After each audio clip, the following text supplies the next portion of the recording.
कौशल नरेश के पास भद्रवक नामक का एक महाबलवान हाथी था। उसके बल और पराक्रम की कहानियां दूर दूर तक फैली थी। लोग कहते थे कि युद्ध में उस जैसा कुशल हाथी कभी देखा नहीं गया। बड़े बड़े सम्राट उस हाथी को खरीदना चाहते थे, पाना चाहते थे। वह अपूर्व योद्धा था। युद्ध से कभी किसी ने उसे भागते हुए नहीं देखा था। कितना भी बड़ा भयानक संघर्ष हो, कितने भी उसके ऊपर तीर चले, भाले चले, वह अड़ीक चट्टान की तरह खड़ा रहता था। और उसकी आवाज, उसकी चिंगाड़ी सुनकर दुश्मन, भले भले बड़े दुश्मन डर जाते थे। उसने अपने मालिक कौशल्य राज की बड़ी सेवा की थी। अनेक युद्ध उसने जिताए थे कौशल्य राज को।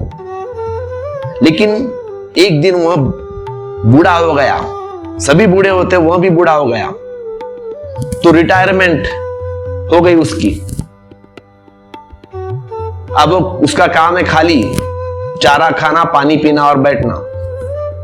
एक दिन ऐसे ही चरते चरते तालाब में गया है पानी पीने के लिए और तालाब के कीचड़ में फंस गया। बूढ़ा हुआ था तो कीचड़ से बाहर निकल नहीं पा रहा है। क्या करे अब? बड़ा प्रयास किया सवेरे से शाम तक, लेकिन निकल नहीं पाया। क्या करे? लोग जमा हो गए गांव के।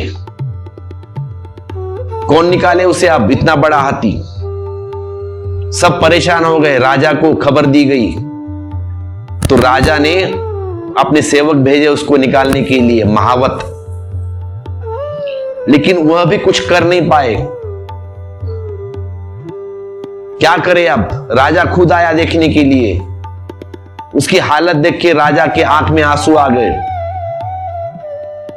क्योंकि पूरे राजधानी का वह चहता हाथी था। सब उसे प्रेम करते थे, बूढ़े, जवान, बच्चे। अब क्या किया जाए? तो राजा को अचानक याद आ गई उसकी पुराने महावत की, जो इस हाथी का महावत था।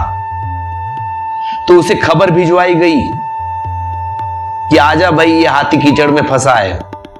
अब ये पुराना महावत जो था वह भी बूढ़ा हुआ था और राजा की चाकरी छोड़कर संन्यास्त हुआ था, गौतम बुद्ध के शरण में गया था, भिक्षु हो गया था। तो यह बूढ़ा महावत आया है उस तालाब के पास जहां हाथी फंसा था।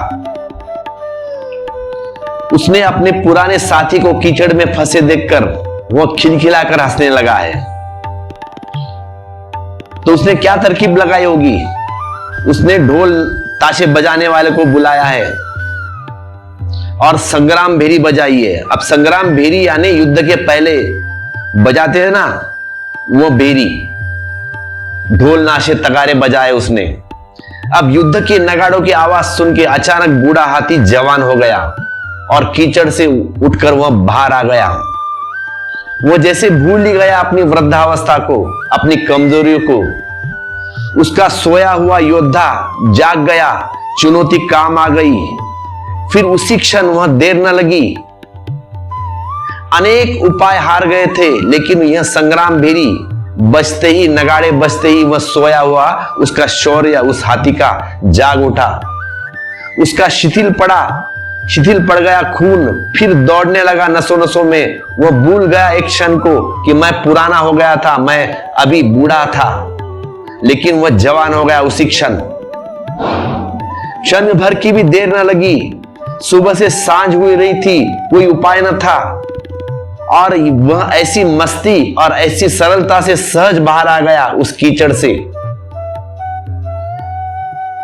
किनारे पर आ गया और हर्षोद्मास में चिंगाड़ने लगा, मतलब चिलकारी आवाज देने लगा जोर जोर से।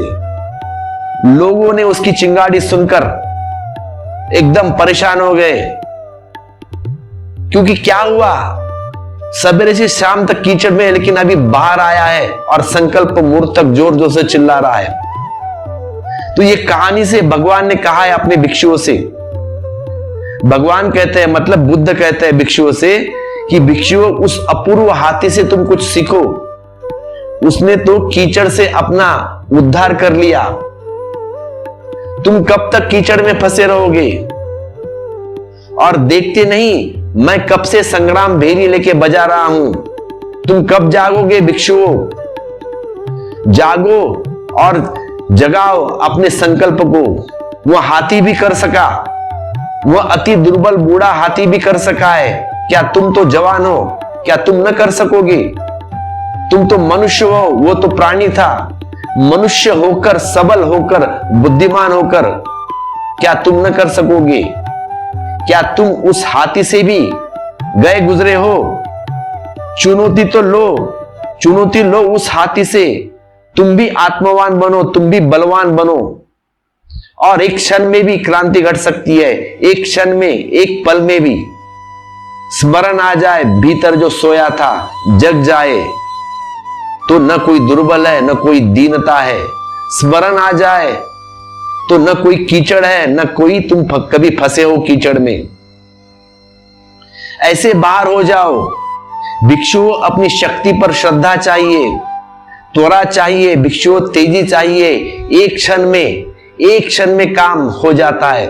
वर्षों का सवाल नहीं, लेकिन सारी शक्ति एक क्षण में इकट्ठा लग जाए, समग्रता पूर्वक, संपूर्णपने। और बुद्ध ने फिर कहा है, सुनते नहीं, मैं संग्राम भेरी कब से बजा रहा हूं। यह छोटी सी घटना रोज रोज ऐसी घटती है आपके जीवन में, लेकिन बुद्ध ने बड़ा इत्र खींचा है, बड़ा इत्र निचोड़ा है।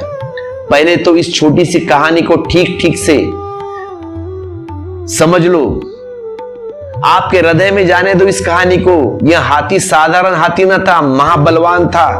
तो ख्याल रखना, महाबलवान की भी कभी कभी ऐसी दशा हो जाती है। इसलिए बल से कभी धोखा मत खाना, गर्व मत करना। आज बलवान हो, कल निर्बल हो जाओगे। आज बड़ी शक्ति है, कल सब शक्ति क्षीण हो जाएगी। आज जवान हो, कल बूढ़े हो जाओगे। तो ध्यान रखना।